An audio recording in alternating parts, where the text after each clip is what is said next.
Hey guys, it's Patrick Coral. I'm back doing another video. I know I've been away for a little while. I need to get back in my game. Um, this video right here is basically just to, I guess, share with you some insights on what negativity can do to you as an agent. Um, for instance, your inner circle. Let's talk about your friends, the people that you are closest to, the people that you hang around with, basically. Um, you know this better than I do. Are they people that are going to help you um, go up in your game, make you or help you become successful? Now, I'm not trying to say this should be like a selfish thing or anything like that. But if you're trying to be successful, you want to stay away from negativity. Any type of negativity, you want to stay away from it, especially in the beginning of your career in real estate. It's a tough game. It's a tough profession, and you really you want to go full forward, full speed ahead, and you don't want any compound negativity because let's be honest, it's a lot of the agents don't want a door knock because of fear. Plain and simple, they're scared. They're scared they're gonna get told to go to hell, or I don't want to say the word here, but they're gonna be told to get off their property, don't come back, this and that. Okay, doing phone calls, cold calling, or FISBOs. Could be rude. But then again, that's not all of them. It might be a small percentage, but you fear that like every one of them are going to act like that. That's not the case. Anyway, what I'm getting to is any negativity compounds those thoughts that you're already having. That it's basically natural. I would say probably 99% of agents go through that, and some of them do overcome it. By practicing and going ahead, putting yourself in that uncomfortable situation and overcoming it. The more you do it, the more comfortable you get. And basically, if you do meet up with that rude person, you just let it roll off your back, and you move on to the next positive one. So, getting back to your friends, some of your friends could be either envious, jealous of you, don't want you to be successful or as successful as they are. They want you to be successful, but not more than they are. There's a lot of people that just are with you or are friends just to get something from you. Now, I experienced that myself firsthand. And at the end of the video, I'll give you a bit of my experience with that. But anyway, yeah, you want to stay away from all those people that are not going to help you to become successful. Now, I've heard of this, I don't know whose idea or where I heard it from, but what you want to do is surround yourself. Let's pick 3 people or 5 people, let's say at your brokerage, or people that you know that are successful in whatever they do. You want to surround yourself with those people because those are positive people. Those are successful people. And the only thing that can happen with you hanging within those 5 or 3 people that you pick is that you're going to get more positive. You're going to get more confident. You're going to feel more reassured that you can do it, that you can become successful. You're going to overcome your fears. There's only good things that'll come from that type of group. Now, as opposed to the other group, the group that your friends are. I'm not saying that they're losers, but I don't know. Let's keep it real. Maybe they are losers, but you like hanging with them because you like hitting the bars, or you like, just shooting the bull with them. So let's say that's the case. And there's nothing wrong with that. Once in a blue, it's good, but don't surround yourself all the time with them because they're just going to hold you back. At least for the beginning, when you're trying to get off, and this way you can handle it better as you're a more seasoned agent. So another thing I wanted to talk to you about was, a lot of people are taught, and we learned this since we're little, that you got your grammar school, and then you got middle school, and then you got high school, and you're told you have to go to college to be successful. I'm not knocking down college at all.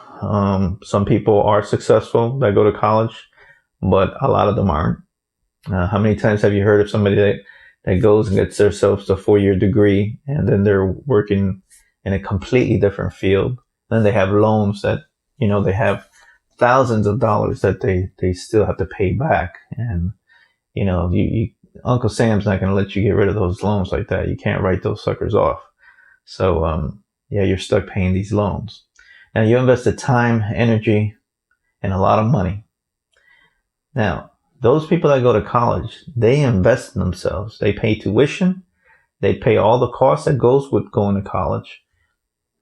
And in that same sense, in that same way, let's say you don't go to college and you want to become a real estate agent. Well, since you didn't go to college, that money that you would have used for college, you basically want to use it for yourself and get yourself a mentor, get yourself a coach.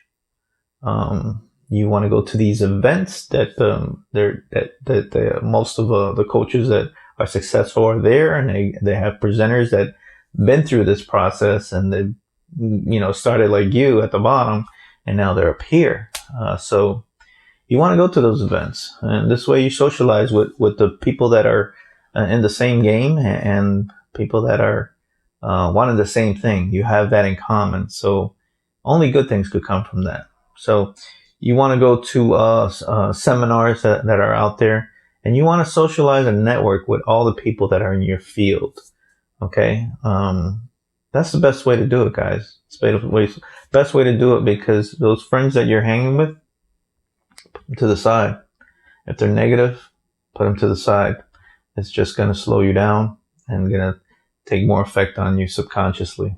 Okay, because you don't want something to compound what you already, that fear, with them telling you that you can't do it, or man, you're not going to make it, this and that.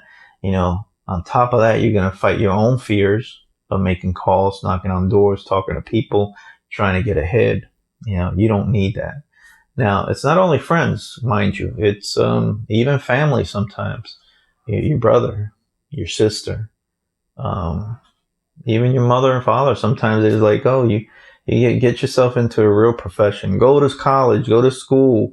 They're going to doubt you. And the best way, guys, the best way to take care of all those naysayers is to show them that you have become successful, that you are making it.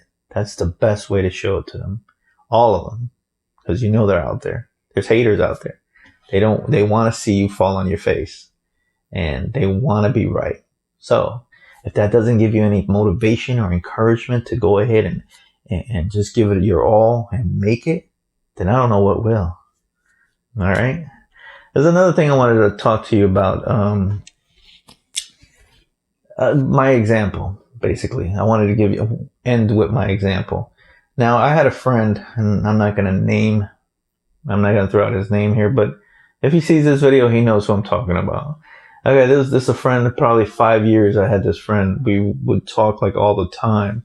All the time we would talk on the phone, texting, joking around. So one day he told me he's moving out this way because he was in another state, but we were pretty close.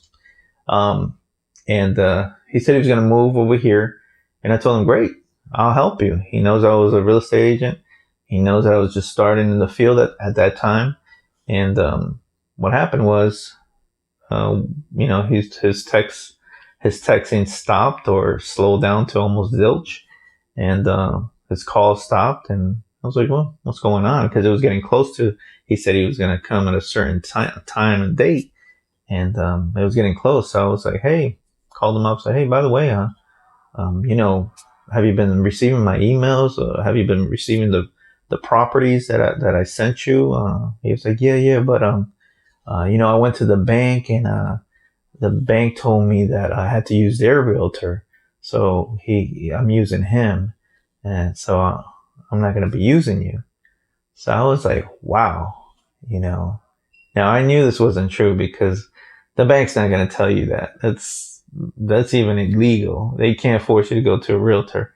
I mean, they might refer you and say, hey, you can use this guy, but they're not going to say, we're not going to give you a loan unless you go with this realtor. That's absurd. So I was, that's my personal experience. I was pretty hurt. But I got over it. I basically cut them off because I don't need friends like that. And that's a prime example of what I'm telling you. Okay. You're going to have friends that, they're going to look to buy a house or something, and they're going to ask you all these questions about it. And before you know it, they'll stop asking you these questions, and you find out they bought a house and they didn't use you. So you're going to go through that. So, and you can't really stop that, but it's just part of the experience. So, and that's when you know who your friends really are. So with that in mind, guys, I hope you got something out of this. Just be aware who your friends are and who you're going to hang with. Try to invest in yourself. Try always to keep moving forward. Face your fears. Put yourself in uncomfortable situations so you can grow and get better at what you're trying to do and become. So good luck, guys. Until the next video, I'm going to try to do these a little more often, at least maybe once or twice a week. So if you like what you heard here today, go ahead and subscribe. Give me a thumbs up. And I'll talk to you soon. I'll see you next time.